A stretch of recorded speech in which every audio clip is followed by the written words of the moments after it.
नमस्कार दोस्तों, कैसे हैं आप सभी। आशा करते हैं आप सभी स्वस्थ होंगे, मस्त होंगे और आपकी स्टडी भी अच्छी चल रही होगी। दोस्तों, आज की इस क्लास में हम उत्तराखंड करंट अफेयर्स का एक मोस्ट इम्पोर्टेंट टॉपिक पढ़ने जा रहे हैं, जिसका नाम है उत्तराखंड बजट 2026-27। दोस्तों, उत्तराखंड बजट 2026-27 से संबंधित जितने भी महत्वपूर्ण आपके बिंदु हैं, उन सभी को हम अपनी इस क्लास में देखने वाले हैं।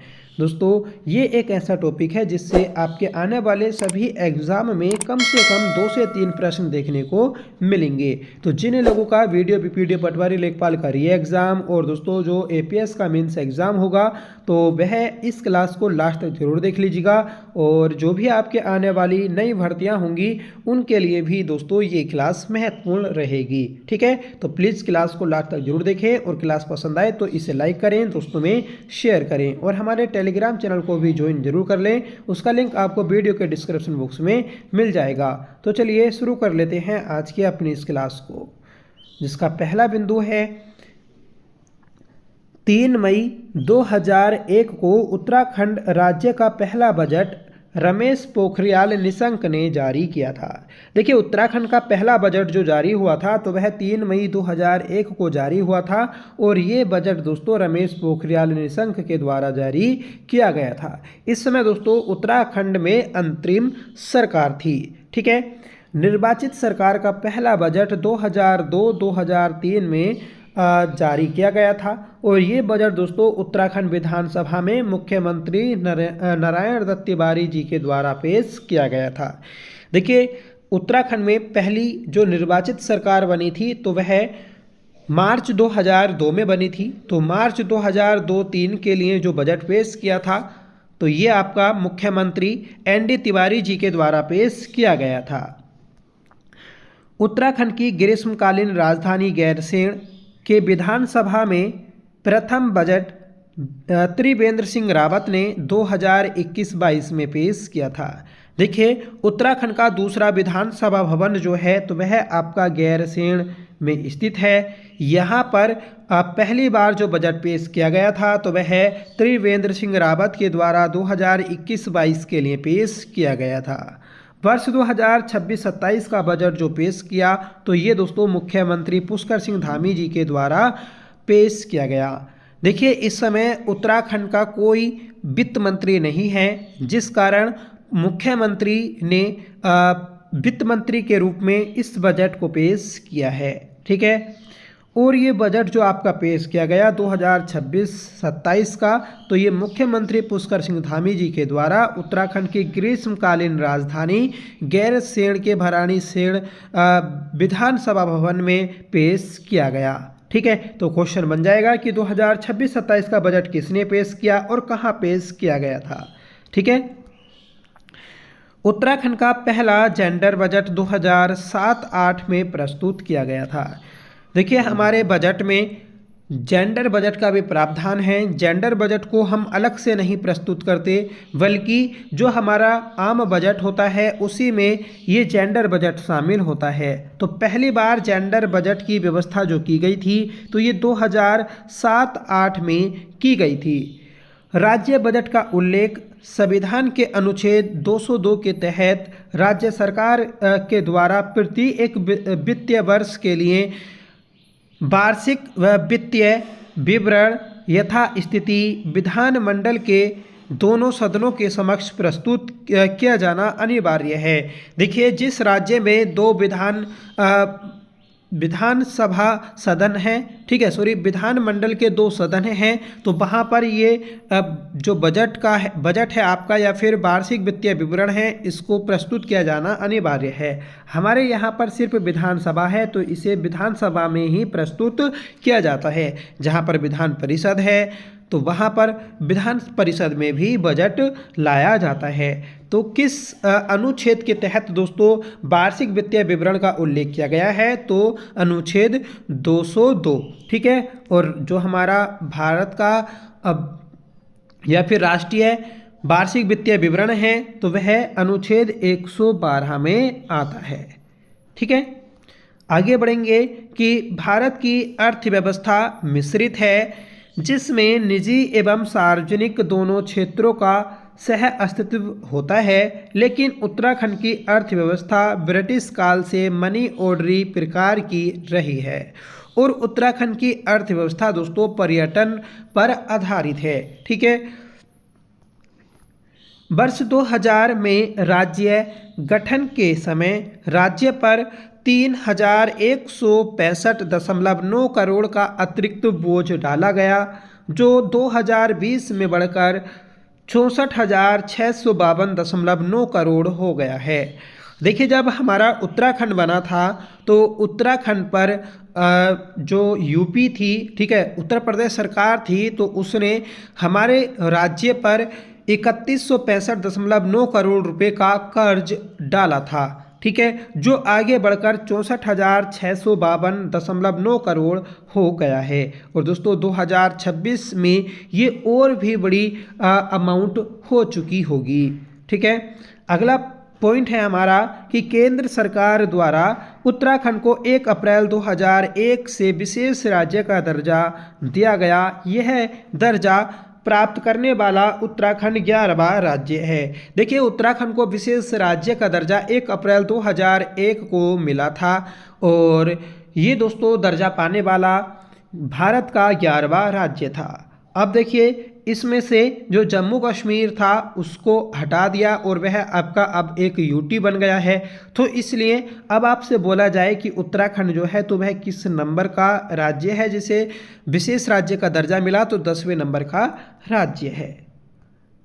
विशेष दर्जा पाने वाले जो राज्य होते हैं तो उन्हें केंद्र से जो सहायता मिलती है तो 90% अनुदान के रूप में और 10% दोस्तों ऋण के रूप में मिलती है, और अन्य राज्यों के लिए 70% अनुदान एवं 30% हिस्सा ऋण के रूप में प्राप्त होता है।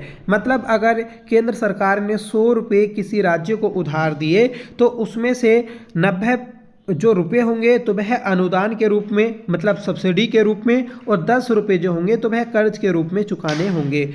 वहीं दोस्तों जो अन्य राज्य होते हैं जिन्हें विशेष राज्य का दर्जा नहीं दिया जाता तो उन्हें 70 जो रुपये होते हैं या 70% जो होते हैं तो वह सब्सिडी के रूप में और 30% दोस्तों एक कर्ज के रूप में देना होता है। ठीक है, 2011 की जनगणना के अनुसार राज्य की कुल जनसंख्या का 38.43% लोग कार्यशील हैं एवं कुल कार्यशील जनसंख्या में 27% कृषक हैं। ठीक है, तो दोस्तों जो हमारी जनगणना हुई थी 2021 में तो उस समय हमारे राज्य में कुल जनसंख्या का 38.43% कार्यशील लोग थे जो किसी कार्य में लगे थे, और इस संख्या में 27% लोग सिर्फ कृषि कार्य से जुड़े हैं।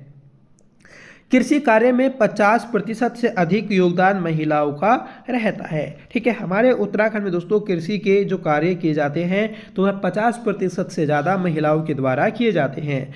वनों से मिलने वाली पर्यावरणीय सेवाओं का आकलन ग्रीन अकाउंटिंग कहलाती है। इसके तहत मिलने वाली राशि को ग्रीन बोनस कहते हैं।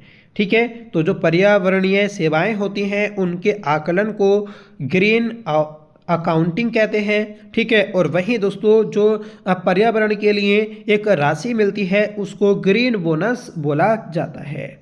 ठीक है, तो ये कुछ दोस्तों आपके महत्वपूर्ण बिंदु थे वित्तीय वार्षिक विवरण से संबंधित। ठीक है, अब दोस्तों हम अपने बजट 2026-27 से संबंधित महत्वपूर्ण बिंदुओं को देखने वाले हैं। ठीक है, बजट में सरकार ने आत्मनिर्भर व विकसित उत्तराखंड के संकल्प को पूरा करने के लिए ज्ञान व संतुलन का मंत्र दिया। देखिए 2026-27 का जो बजट आया तो इसमें दोस्तों जो बजट था तो ये आत्मनिर्भर और विकसित उत्तराखंड बनाने के लिए बजट था। इस बजट का जो मूल मंत्र है तो वह आपका ज्ञान और संतुलन है। संतुलन ये दोस्तों आपका 8 शब्दों से मिलकर बना है। ठीक है, तो इन 8 शब्दों को देख लेते हैं कि जो संतुलन है तो इसकी फुल फॉर्म क्या है। देखिए S फॉर समावेशी विकास, इंक्लूसिव डेवलपमेंट। ठीक है। समाज के सभी वर्गों को विकास की मुख्य धारा से जोड़ना, गरीब, महिला, युवा और ग्रामीण क्षेत्रों पर विशेष ध्यान देना है। ठीक है। A4 आत्मनिर्भरता, सेल्फ रिलायंस, राज्य को आर्थिक रूप से आत्मनिर्भर बनाना, स्थानीय उद्योग, कृषि और पर्यटन को बढ़ावा देना है। ठीक है। N4 नई सोच, न्यू थिंकिंग, विकास के लिए नवीन नीतियां और योजनाएं बनाना, तकनीक आधारित प्रशासन और सेवाएं लागू करना है। ठीक है।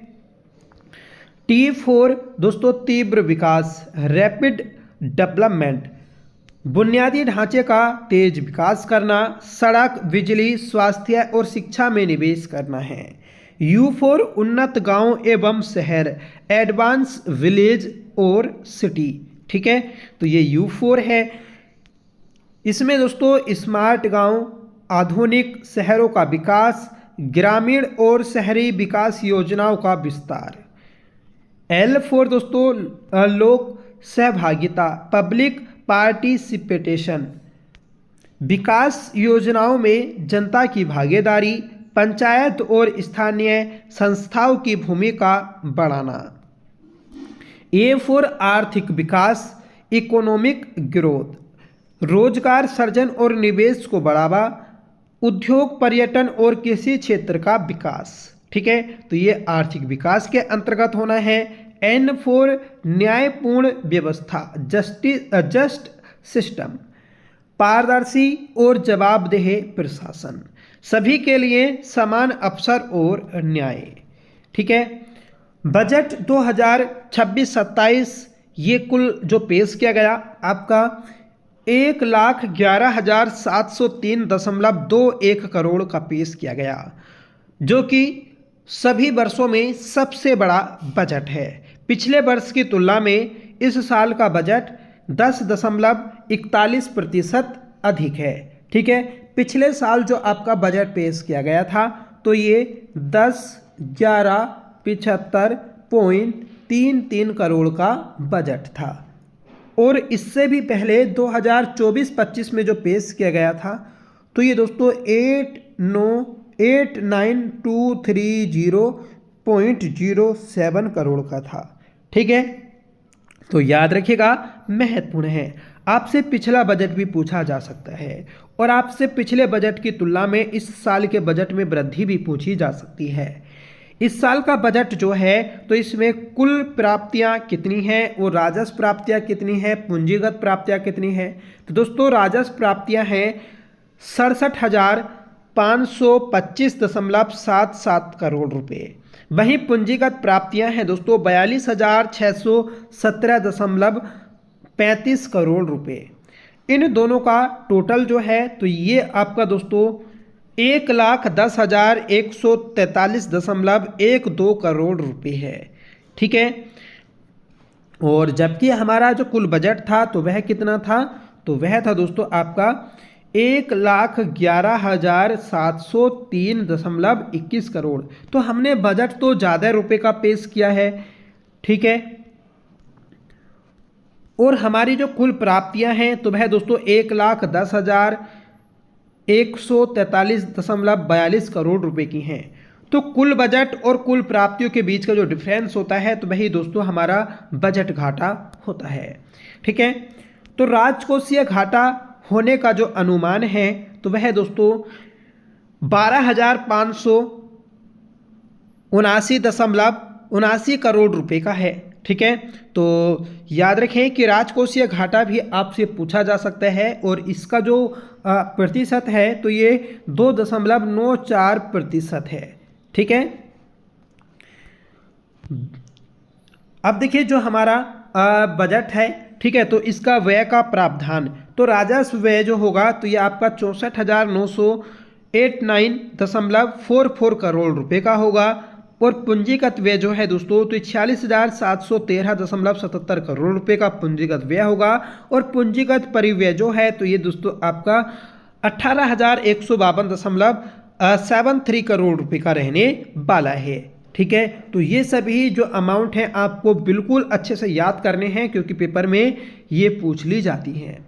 देखिए जेंडर बजट हमने देखा था कि 2007-8 में जेंडर बजट की व्यवस्था की गई थी। तो जेंडर बजट को लाने का उद्देश्य क्या होता है, तो सरकारी बजट के जेंडर आधारित परिणामों को ज्ञात करने हेतु बजट का विभक्तिकरण जेंडर बजटिंग है तथा इसका मुख्य उद्देश्य लैंगिक वचनबद्धता को बजटीय वचनबद्धता में परिवर्तित करना है। स्वास्थ्य, शिक्षा, श्रम एवं रोजगार आदि क्षेत्रों में महिलाओं की विशिष्ट आवश्यकताओं की पूर्ति सरकारी बजटिंग के अंतर्गत सुनिश्चित किया जाना है। ठीक है, देखिए बजट 2007-8 में पहली बार पेश किया गया था, ऊपर हम पढ़ भी चुके हैं।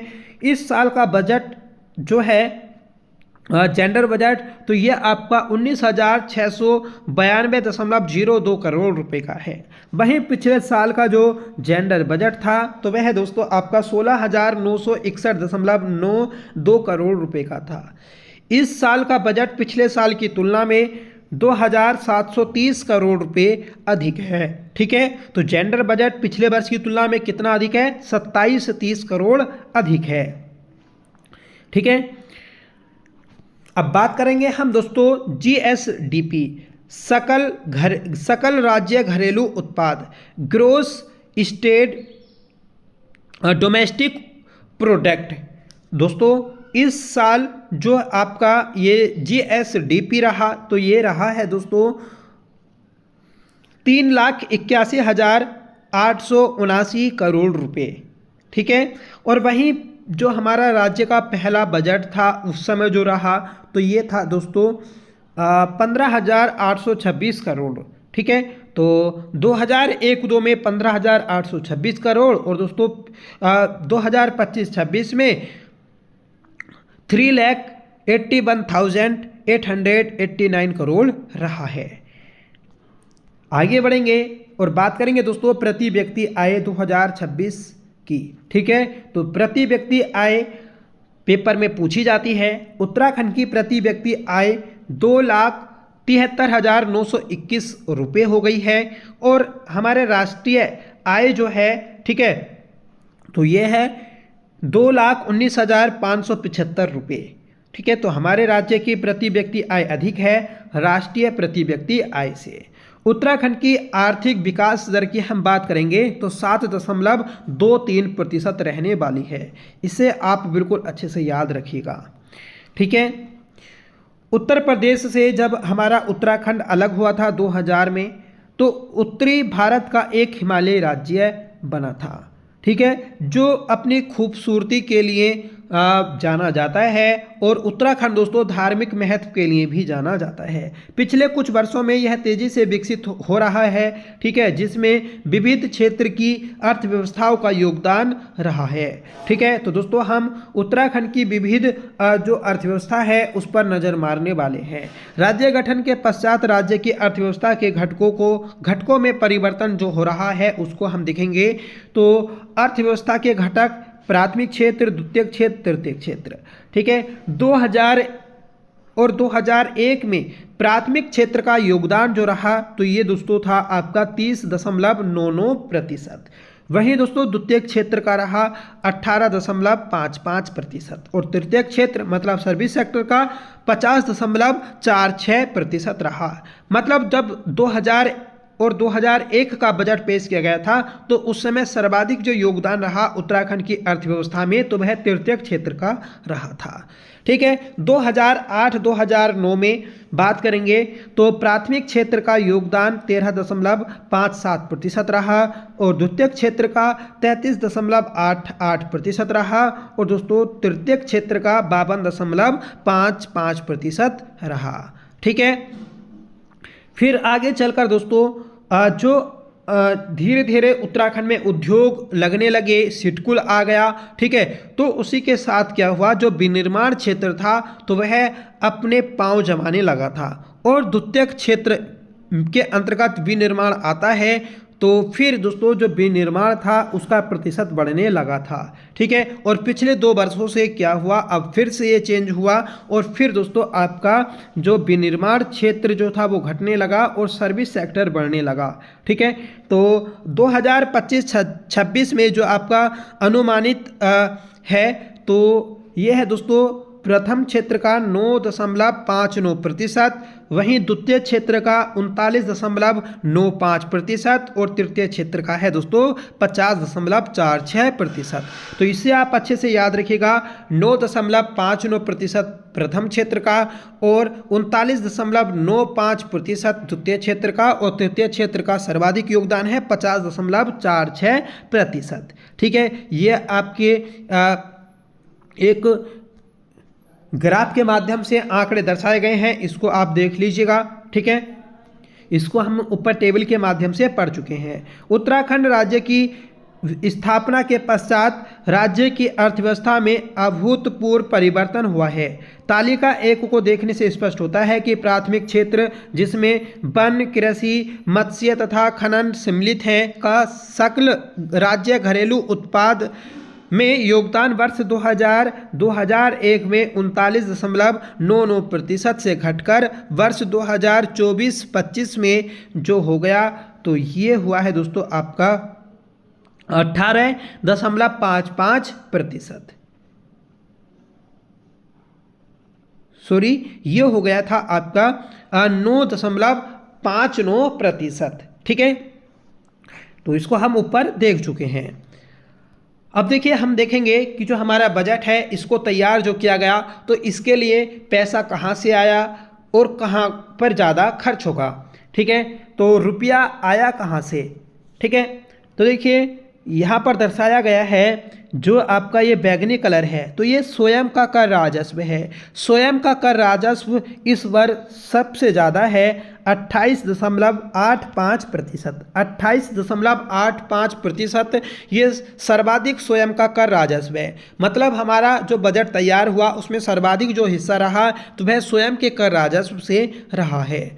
दूसरा स्थान दोस्तों जो रहा तो ये आपका लोक ऋण का रहा, ये 24.04% है। ठीक है, फिर उसके बाद सबसे ज़्यादा जो रहा तो ये रहा है दोस्तों केंद्रीय सरकार से सहायता अनुदान 20.59%। पहले क्या होता था, जो केंद्र सरकार सहायता करती थी तो उसका अनुदान ज़्यादा रहता था। अब दोस्तों स्वयं का कर राजस्व सबसे ज़्यादा रहता है। ठीक है, तो इसका आप एक बार स्क्रीनशॉट ले लीजिएगा। ठीक है, अब देखिए रुपया कहाँ खर्च होगा, तो खर्च की बात करेंगे हम तो सबसे ज़्यादा जो खर्च होने वाला है तो ये होगा दोस्तों वेतन भत्ते, मजदूरी आदि अधिष्ठान व्यय पर। और ये कितना प्रतिशत खर्च होगा तो ये होगा दोस्तों 25.45%। ठीक है, फिर उसके बाद सबसे ज़्यादा देखिए सबसे ज़्यादा जो है खर्च आपका ये अन्य व्यय पर है। ठीक है, अगर किसी हम पर्टिकुलर की बात करेंगे तो वेतन भत्ते, मजदूरी और आदि अनुष्ठान की बात करेंगे। ठीक है, और अन्य व्यय पर सर्वाधिक जो खर्च है यह आपका 26.95% है। उसके बाद दोस्तों आता है आपका पेंशन आदि पर 12.49%। ठीक है, फिर उसके बाद दोस्तों आपका जो खर्च होगा तो वह होगा दोस्तों पेंशन पर 12.45% और जो 12.49% है तो ये आपका निर्माण कार्य और लघु निर्माण कार्यों पर है। ठीक है, ब्याज पर जो हमने पैसा चुकाना होगा तो वह जो चुकाना है तो यह है दोस्तों 8.87%। ठीक है, और दोस्तों सहायता अनुदान, अंशदान, राज सहायता पर खर्च जो करना होगा तो यह है 4.72%। ठीक है, तो इस भी टेबल का भी आप एक बार स्क्रीनशॉट ले लीजिएगा। ठीक है, कि कहाँ पर कितना रुपया खर्च होगा। अब इसके बाद दोस्तों हम मुख्य बिंदुओं को देखेंगे कि किस योजना पर कितना खर्च होगा। इसकी दोस्तों हम MCQ क्लास में लेकर आएंगे तो उसमें और भी आपको अच्छे से क्वेश्चन दिए जाएंगे और ये बजट आपका अच्छे से क्लियर हो जाएगा। ठीक है।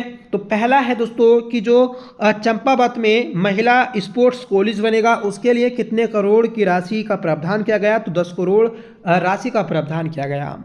नंदा गौरा योजना के लिए 220 करोड़ रुपए का प्रावधान किया गया।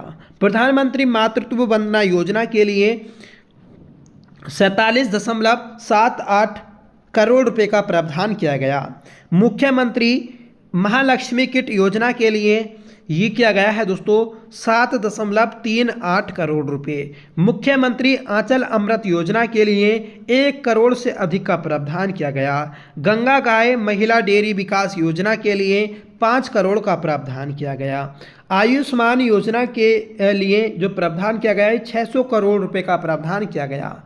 ठीक है। और दोस्तों हमारे राज्य में बारिश के समय, ठीक है, जब बरसात का मौसम आता है तो अनेकों घटनाएं घटती हैं, ठीक है, प्राकृतिक आपदाएं आती हैं, तो उनसे निपटने के लिए महिलाओं को महिला आपदा मित्र के रूप में प्रशिक्षण दिया जाएगा और इन महिलाओं की संख्या होगी 512।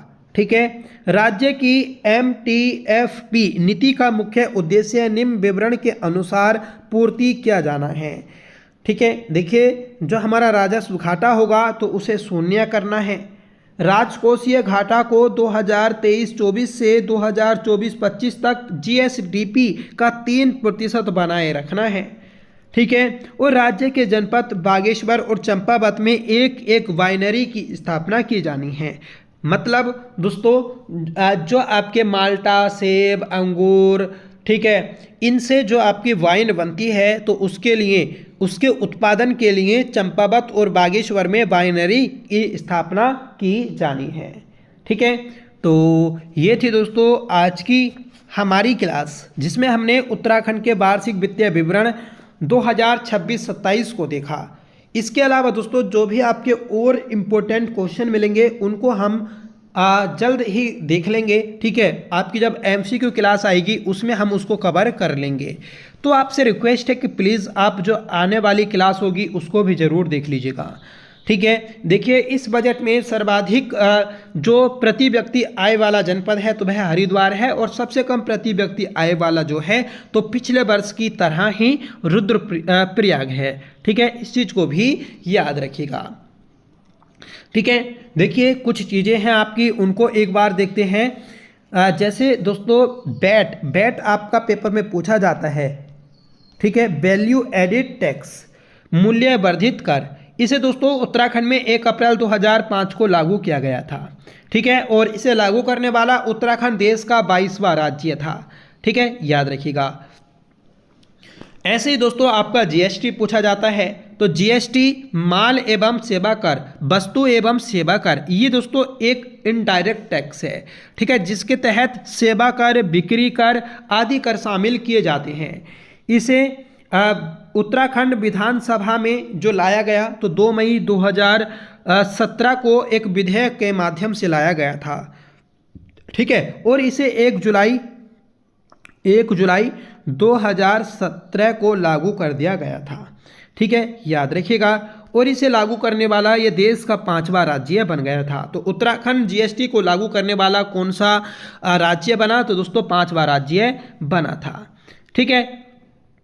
और GST का जो अध्यक्ष होता है तो वह केंद्रीय वित्त मंत्री होता है, याद रखें। GST की वर्तमान में जो दर हैं तो 5, 12, 18 और 0 हैं। 28 को अब खत्म कर दिया गया है। ठीक है। और दोस्तों GST के अंतर्गत पंजीकरण को बायोमेट्रिक के माध्यम से करने वाला उत्तराखंड पहला राज्य बन गया है, जिसे 31 जुलाई 2024 को लागू किया गया। ठीक है, याद रखिएगा। ये उत्तर भारत का पहला और देश का 4था राज्य बना है। ठीक है। और पिछले वर्ष से दोस्तों आपका GEP काफ़ी चर्चा में रहा। सकल पर्यावरण उत्पाद की हम बात कर लेंगे तो इसे लागू करने वाला यह देश का पहला राज्य बना है। ठीक है। इसमें क्या होता है, तो सकल पर्यावरण के अंतर्गत 4 स्तंभ होते हैं: वायु, मिट्टी एवं जल। वायु, मिट्टी, वन एवं जल। राज्य ने इन 4 प्राकृतिक संसाधनों वायु, मिट्टी, वन एवं जल को मौद्रिक मूल्य प्रदान करते हुए इसे सकल पर्यावरण उत्पाद कहा है। जीईपी सूचकांक जो था ये 2020 से 2022 के तुलनात्मक आंकड़ों को दर्शाता है, ठीक है। एवं जो निर्मित पर्यावरणीय उत्पाद हैं उनमें 0.9% की वृद्धि को दर्शाता है, ठीक है। और इसका निर्धारण करने वाले व्यक्ति है दोस्तों हैस्को के संस्थापक अनिल प्रकाश जोशी, ठीक है। तो याद रखें, तो ये आपका एक इम्पोर्टेंट टॉपिक था, इसे याद रखिएगा। इससे दोस्तों पेपर में आपसे ज़रूर प्रश्न पूछे जाएंगे। तो चलिए मिलते हैं नेक्स्ट वीडियो के साथ। आप प्लीज़ कमेंट करके ज़रूर बताइएगा कि आपको यह क्लास कैसी लगी। आई होप क्लास आपको ज़रूर पसंद आई होगी। अगर आपको पसंद आई हो तो प्लीज़ इसे लाइक करिएगा, दोस्तों में शेयर करिएगा, और आप हमारे टेलीग्राम चैनल को भी ज्वाइन कर लीजिएगा, और हमारे चैनल को सब्सक्राइब करें, बेल आइकन भी प्रेस ज़रूर कर लें। तो चलिए मिलते हैं नेक्स्ट वीडियो के साथ, तब तक के लिए bye. Thank you so much for watching. जय हिंद।